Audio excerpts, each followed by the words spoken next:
Y'all, if you have just started on your sublimation journey, you are in the right spot. Today, we are going to be making a beginner-friendly sublimation projects, and y'all, we're going to have so many tips and tricks. So get out your sublimation stuff, get out a notebook and a pencil so you can jot down these notes, and let's go ahead and get started. For today's project, there are just a very few things that you all are going to need, and that's going to include your sublimation printer. No matter what type of sublimation printer you use, you can use it for today's project. I will go ahead and tell you, our favorites here at the Makers Gonna Learn channel is going to be the Epson EcoTank printers, whether that is the F170 already set up sublimation printer that Epson makes, or if it is a converted Epson EcoTank.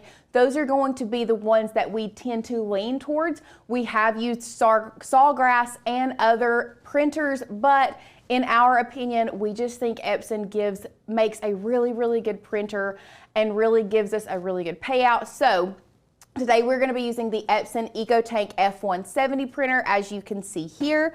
We do have a tumbler press. Now, this is not something that you absolutely have to have, and as a beginner, it's probably something that you may not have. But this is what we are going to use today.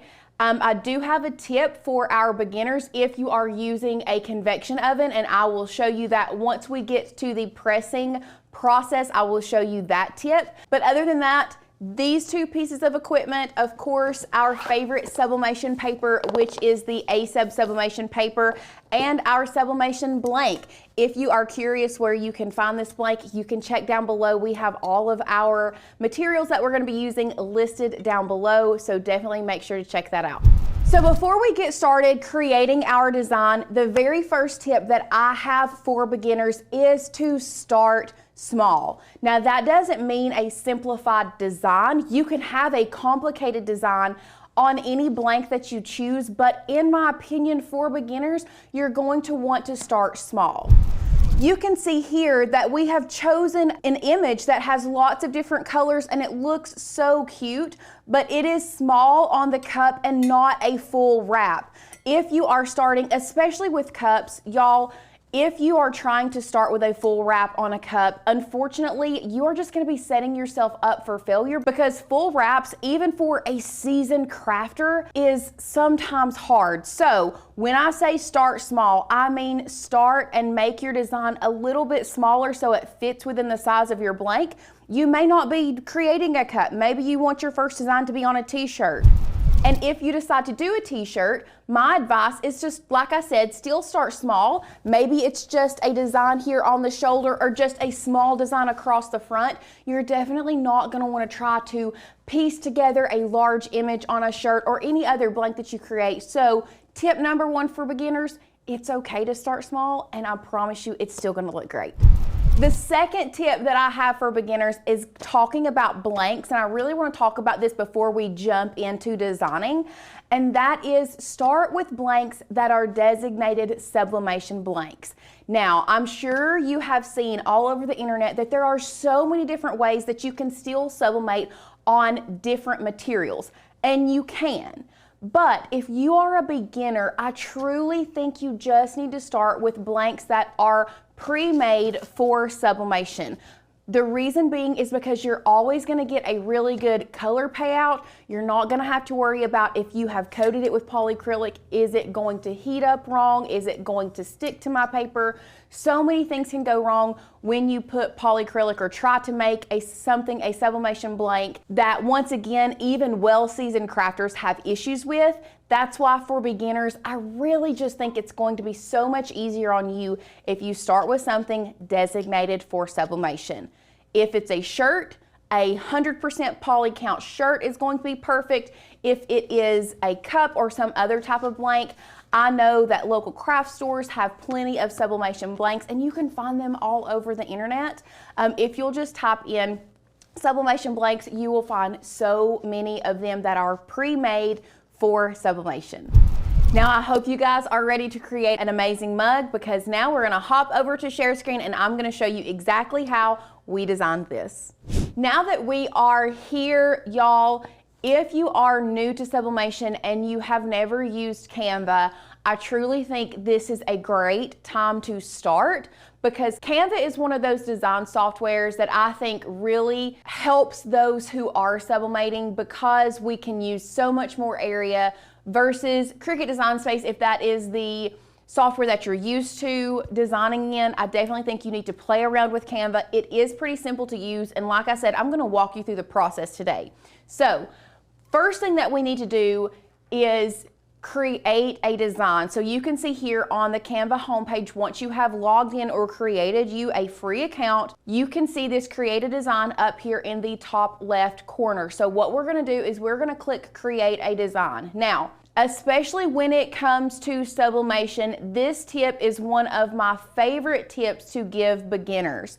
And that is coming down here to where it says custom size and creating your custom size based on what size paper you are using. This is just going to help you really determine how much room you have on your paper. If you are the type of person that doesn't like to waste sublimation paper because it is a little bit more expensive than regular paper, I totally get it. This way you can create multiple designs on the same sheet of paper and press a lot of different things. So what I love to do, whether I'm using 8.5 by 11, 8.5 by 14, or the 13 by 19 tabloid paper, or even a mug size paper. I, with Sublimation, love to come down here to custom size. Of course, I'm going to change my units from pixels to inches because that is what we are working in. If you are in a different country and you use a different system, of course, change it to centimeters or millimeters, whichever one works best for you. But I personally think in inches, so I'm changing it to inches, and then I'm making the width and the height the same size as my paper. So that is tip number 3 from me, making your canvas size the same size as the paper you are printing on. Once you have typed that in, we're going to select create new design, and then we will have a blank canvas to work from. Now, for our actual design, I'm going to hop over to Maker's Gonna Learn, and we are going to be using this teacher pencil split design. It's already set up for you to put a name in the middle. Super easy. If you want this exact design, you can sign up for our Maker's Gonna Learn membership, where you get thousands of cut files and fonts that you can use within Sublimation as well. So we're just going to download this. Once it is downloaded, we're going to come back over here to Canva. You're going to go to Uploads on the left side of your screen.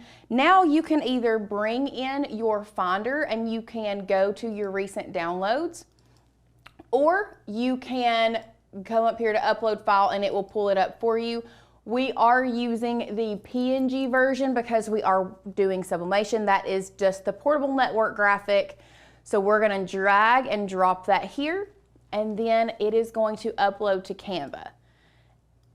And that's it. Now we have not sized it to fit our mug just yet. We will do that here in just a second.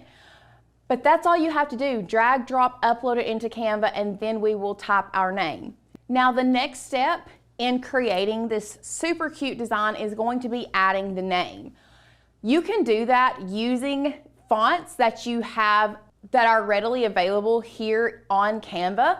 You totally can do that if you have a free account. They have some really good fonts. So if you wanted to add a text box, you can see here we'll add the text box. And then if you want to change the font, you can see here that they have lots of good fonts. Now the font that we used for this one specifically is a Maker's Gonna Learn font, and I am gonna show you how you can upload your own fonts into Canva if you have Canva Pro, because it is a Canva Pro only feature. But do not fear if you do not have Canva Pro. Use some of the free fonts that they have. They have some really, really good ones. For this one specifically, I think I would go to the handwriting section. And this Playwright looks really, really cute. If you just put that in there with your teacher name, I think that one is super cute. There are so many really good fonts that you can choose from that are part of the Canva free version, but just so you know, they are there. If you want to make it exactly like we did, coming over here to the Maker's Gonna Learn website, we used the font Olivia, which we love, To upload a font onto Canva, what you're gonna do is you're gonna click this arrow pointing down. It is going to come in as a zip file. We do need to double click that and unzip that. From there, we're gonna come back to Canva. We have our text box selected, and once we drop down this font menu here, you can see at the bottom where it has upload a font.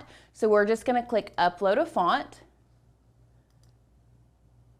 We are gonna come down here to our downloads. We see our Olivia unzipped font here. We're gonna select it and we're gonna open that up. Because we are confirming that we have rights to these fonts. If you are a MGL or a Makers Gonna Learn member, you do have the rights to these fonts and you can use it this way. So we're just gonna go to click upload anyway. And then from there, our font will show up under our uploaded fonts, and sometimes it's hard to find it. So we're just gonna type in Olivia, and here it is. Now all we have to do is type in the name that we are using. Today we're going to be doing Miss Savannah. I'm just going to shrink that box down and then center it and make it larger.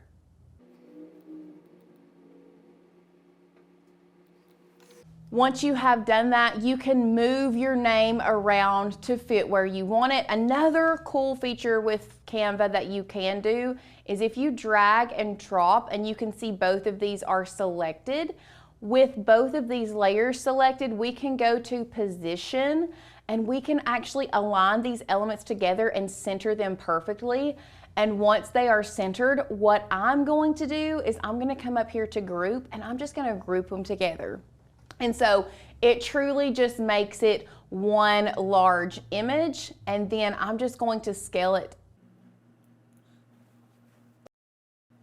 Now, all that's left for us to do is size this image according to the size that we want it on our blank.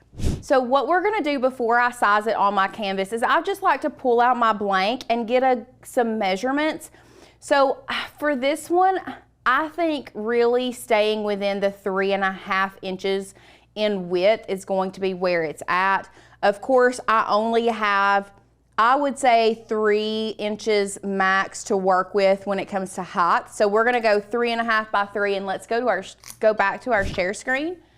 And so what I'm going to do now is I am just going to size this accordingly, and you can see when I size it down in the bottom right corner, that little box that has the W in the height, I can size it according to that. Or if you really want to be precise about it, with this selected, you can go to position, and then in the advanced section, you can type in your width and your height. So as of right now, our ratio is unlocked. Before we type this in, we need to lock this first. And now we can make our width the highest that we thought it would be, which would be 3.5. And what that is going to equally shrink it down to fit the height as well. And we said we were no more than 3. So that's 2.93. If you want it to come down even more, just to give you a little bit more wiggle room, I truly would, especially as a beginner. So let's just scale it down just a smidgen more. Let's sit at 3.3. And I think that will give us a little bit more room. And other than that, we are ready to print. Now, I'm sure you're thinking, but Lauren, what about mirroring your image? So you can do that if you are working with text in Canva. You can see that when we flip horizontally with it selected, if I come up here to flip and flip it horizontally, it's just going to flip the pencils and not the actual words. So just keep that in mind with Canva. You can't flip text. You would have to go out, resave it, bring it back in. So I'm just going to show you where you need to go to mirror your image from your print settings, because that is truly my favorite place to mirror my images. I can just create the design exactly how I want it, and then I can mirror it in my print settings. So now that we have that, we are ready to download this to send it to our printer. So what we're gonna do is we're gonna come up here where it says share. You're gonna click share. We are going to download this, and we are gonna be downloading this as a PNG. Now, if you are just printing it on your paper, you don't have to print it with a transparent background because it's fine. It really doesn't matter. It's not that big of a deal because we're just going to be cutting this out. So we just want to select PNG and we're just going to download. It really is that simple. Once you have downloaded, we are going to open that up and then we are going to go ahead and send it to our printer. Now here is where you're going to select the printer that you want to use. I will show you, we have an 8550 that does not automatically mirror and it is a converted printer. So what this is gonna look more so like what you might be seeing. So I will select that first and show you where we're gonna go to mirror. So once you select that, you do want to come down here to preview. We want to drop that down.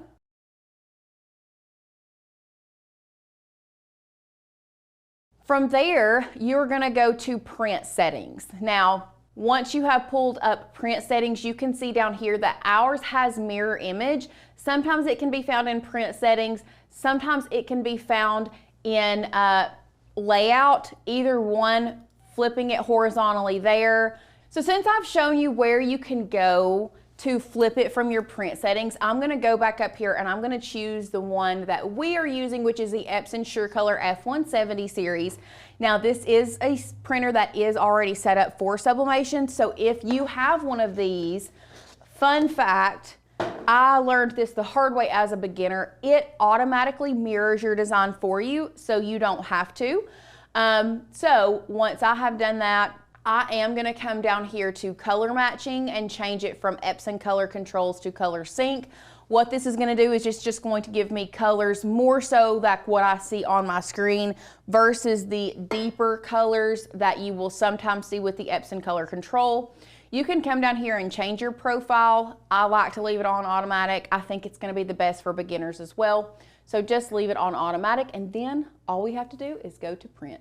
So now that it is printed, you can see that the colors are a little lighter than what you may think. Y'all, do not fear. This is what sublimation is supposed to look like. It's going to print a lot lighter than what you see once you press.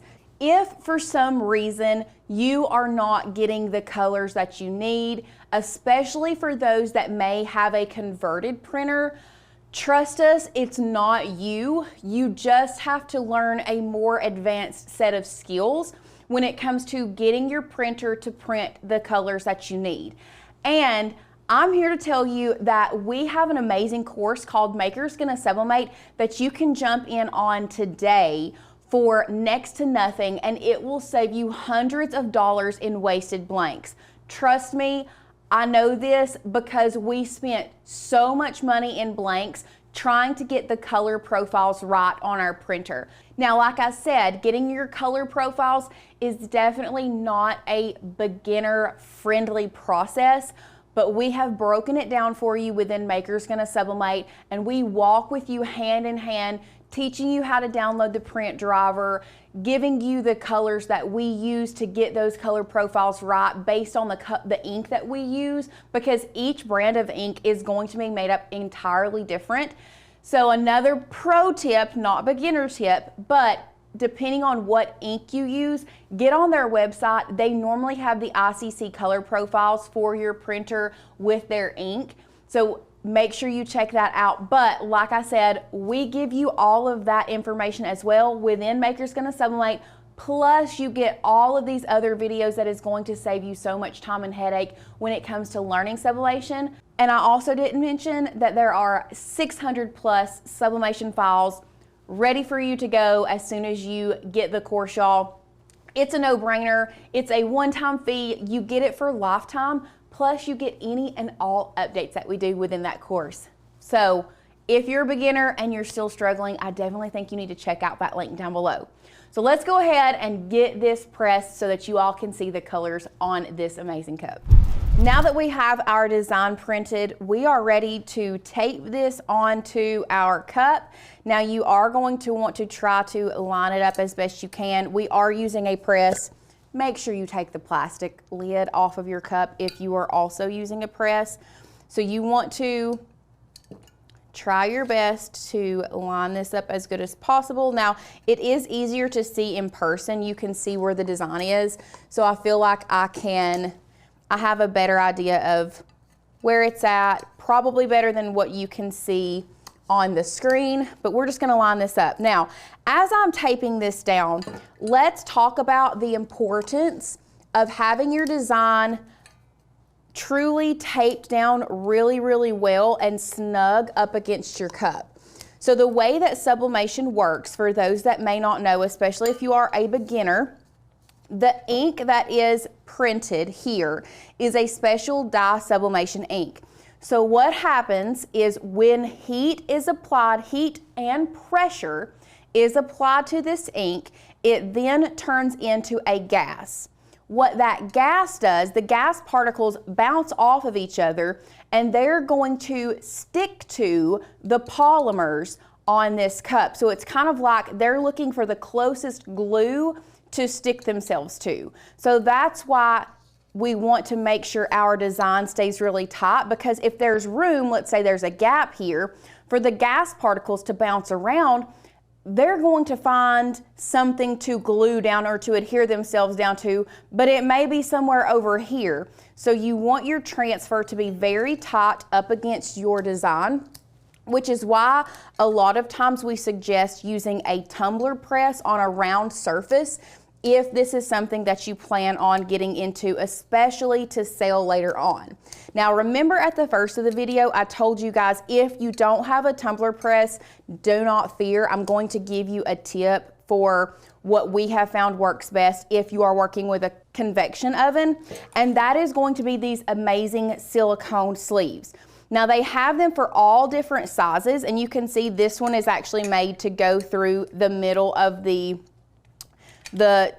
cup right here. So if you are working with a convection oven and you still need something to hold pressure up against your blank, like I said, I highly suggest these silicone wraps. This one specifically is made for, it is made for a mug. So all I have to do, if I were not using a press, would be to place my silicone wrap and lock it in around my mug, and that is going to act like a press. It's just going to keep that up there against that, and it's not going to really affect the heat at all. So like I said, if you're not using a press and you're using a convection oven for this, I suggest going ahead and investing in some silicone sleeves. Since we are using a tumbler press, we're not gonna need to use the silicone wrap. So this is pretty much ready to go in our element. Now I have not tested to see if it's, and I am going to need to loosen this because this is a little bit larger of a cup. So I'm just going to loosen this up just a little bit. Still need to loosen it up a little bit more. And then once you have loosened your press up enough to fit in your design, some people like to cover their, even when working with a tumbler press, some people like to lay in some butcher's paper just so there is no chance of transfer. In my opinion, I have done it without butcher's paper. I actually had a pretty large order where I did about 150 cups, did not personally use butcher's paper, and it did not transfer onto my blank. But for beginners, I would test my press out first before going no butcher's paper. So we're just gonna lay that in there like that. I'm gonna grab my cup, make sure that it goes inside the butcher's paper and that the design is placed all the way on the heating element. And then we are just going to, close that down, and we are going to press this cup for roughly 120 seconds. Once you have closed your tumbler press, we're gonna press this because it is a metal cup. Metal cups normally go for about 60 seconds at 385. If you have sublimation blanks, I highly suggest looking at the instructions that that specific blank gives you and doing the time and temperature that that blank gives you. But if they don't, the sweet spots for sublimation is around 385. Like I said, for metal, it's roughly a minute. If you are doing it on ceramic, it is going to take a little bit longer. It normally takes up to 240 seconds, but like I said, we're just doing 60 seconds on this one right now. Once your time is up, you're definitely gonna need a heat glove of some sorts. We are going to grab our blank out of here. We're gonna bring it over here and we're going to reveal our cute design. And y'all, look how cute. Now, one thing I don't suggest you doing, although it is really easy to want to, I don't suggest you grabbing a weeding tool to try to get the tape off, or you might end up with something like I just did, y'all. Even professionals mess up, and I wasn't thinking and grabbed a weeding tool and just scratched it. So other than that, look how stinking cute. These colors came out perfect. I think it is such a cute design and so simple and easy. And I think as beginners, this is definitely gonna be a great place to start for you guys. And that's it. I hope you guys have enjoyed creating this amazing little mug for the teacher in your guys' lives, or for really anyone else. I cannot wait to see what you all create. I know that we've had a lot of information in this. Please feel free to go back and rewatch, craft along with us, jot down all of those tips and tricks that we have. And like I said, if you are a beginner, instead of having all of the frustration and overwhelm, I think you need to check out Maker's Gonna Sublimate, which is gonna be the first link down below. Like I said, we're gonna save you so much money in wasted blanks. It's going to be below your mind when you see it. We spent so much time getting those color profiles right, teaching you how to set up your sublimation printer, taking you from a novice to a pro in no time. There are so many things jam-packed within that course. I truly think that it is well worth its money, and I definitely think you need to check that out. If you haven't already and you have enjoyed this video, make sure you hit that thumbs up button, subscribe to our channel, and hit that bell notification so that you can get notified every time we get crafty. And if you're still wanting to learn more sublimation tips and tricks, check out this video here.